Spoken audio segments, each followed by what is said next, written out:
you don't have to say any names, but who were the like what were the nasty comments? What was the argument against, using Codify? You don't know what you're talking about. Like this is baseball. Like I've been in coaching here Yeah, for there was 60 some of that. years. There's some of that. I've been a pitching coach for 47 years. Like that. I mean, that's Yeah. not really something I would be bragging about because you're not. I mean, you're not really helping your guys. Not trying to be mean. I'm just like, don't throw it in my face. Yeah. Let's Yeah. see who's right rather than like who's done it the longest. Right. Yeah. One team who I won't say, but I'm sure you'll know who it is. But like, they're like, how would you like to be an intern for us? I'm like, no, not really, because I get to work with guys from 30 organizations and my heroes, and they call me. Why would I? Bit of a cheaper What would that team, it even look sounds like a for? team Oh, with it a was worse. small budget, Yeah. It maybe. was worse because he said, "Let me be clear, that would be an unpaid internship." I'm like, Oh my this is like a joke, right? Sounds No, like an owner Yeah. of maybe one of my favorite basketball teams who also owns a baseball team. well, No, sadly, no. I think that the team is owned by somebody who shares my last name, and I'll leave it at Oh, okay. All right. that. Right? Which is an Gotcha. unfortunate coincidence for an A's fan. Yeah. Yeah. Yeah. All So right. you So I I'm go to a gonna baseball game and this signs say Fisher sucks, go on Fisher. I'm like, I just got here. What did I do? So it's unfortunate. Yeah. what are your thoughts on these winter meetings so far? Just to kind of step away from, Codify for a second, just get your opinion on As how a slow baseball these winter fan, meetings have been, just as a baseball fan. Is everybody just waiting for the, Otani news to drop? Yeah, I mean, it's just such a big lever to everything. Like there's teams that are like, they're in. 4 or 5 teams are legitimately, and we think, who knows, because you hear a bunch of garbage during the day. He's going to sign today. He's going to sign next week. He's not going to sign tomorrow. This and that. But it's such a big chunk of any budget that, it they're going to wait for a while. It's too bad because you like to see some fun stuff in the winter meetings. But Yeah. I think to a large extent they're waiting for that ball to drop for sure. Are you buying any of the kind of media circus around this? The thought that if a If team's anybody talking about, divulges, Because it's wild in Chicago yeah, right now. You turn on sports radio and it's like, oh, we said something or we shouldn't have said something or someone's reporting that we're yeah, out. And it's like, people it's saying the all, Dodgers are out now because Dave Roberts said that they met him and it went good, it went well. I was like, I don't doubt that is like the biggest thing that he's worried about. But I mean, I don't know. Are you buying any of that stuff, or is that all just media needs to talk about him because it's the biggest news in baseball right now? I would say, even though I've heard things to be true in baseball that I would have never thought were true, that I still am pretty skeptical of that. That if he went in and said, guys, or his guys said, like, no one can know I talked to you. I mean, come on, he flew into the airport, he walked through the airport, he drove up, got out. Plenty of people would know he's there. I don't think so. And how many teams let it out of the bag that they talked to him? Like 5? Yeah. yeah. I don't know why you would do that unless you thought you were, I don't know. 40, that's 4D chess. I don't understand. So I don't know why you would do that. So, all right, winter meetings happen, players sign, they're traded, the winter passes, spring training is coming up. Like, is that a hot season for you? Are they all reaching out spring training? Let me see some stuff. Let me work on some stuff. Is that like your kind of Super Bowl like time? Everyone's reaching out. Lots of onboarding. I know I'm going to Phoenix for a week, and I haven't gone for a couple of years because of COVID. They've locked it down. Even last year, they're like, yeah, you can't be around people. I'm like, dude, it's 2023. Do you get access to facilities too and like hand these kind of things off to these people? It's all like digital. I won't go there and sell, but the guys will, if I ask, guys will give me access to walk around the facility and stuff. Cool. Which is a lot of fun as a fan. But I go as a fan. I would never go there and try to sell. Wow. But spring is a pretty crazy time. A lot of guys are coming in. They've worked in the off season. They're like, I want to get better. And it's a lot easier to have somebody on board in the beginning of the year than it is in July or August when they're just trying to survive the year. Yeah. And then how big is the Codify team at this point? Is it just you? Mm-hmm. Really? Big team. Impressive. Yeah, I mean, I joke a lot. I joke a lot about the interns because I put a lot of tweets out kind of in between all the work I'm doing. So yeah. I think people think it's probably a team of guys, but no, yeah, you have a massive following. You have over 100,000 followers on Twitter. Yeah, that's ridiculous. Yeah, ton of data, memes, everything. And you'd think that this team would be a lot bigger than just you. Yeah, I mean, I've only been on Twitter, I think 3 years, something like that. I think it was Alex Fast was like, dude, you gotta be on Twitter. Sorry, I didn't mean to mock his voice. I wasn't mocking him. It's all good. High energy, gotta get on there, gotta get there. And I'm like, it felt like Instagram was where the players are more. Uh-huh. But I But got on there and the fans are on Twitter. the fans are on Twitter. Yeah. Right. So it's like, look, if I can spend some time there and get a couple extra guys, let's do it. Because you can't just pick up the phone. And even now, I can't just pick up the phone and call somebody I don't know.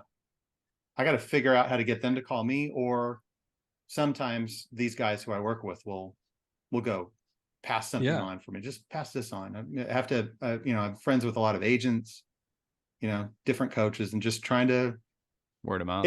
Once I talk to somebody, I swear I probably sell them 90% of the time. It's just getting someone's attention, and because there's everyone's selling stuff around. There's so much money.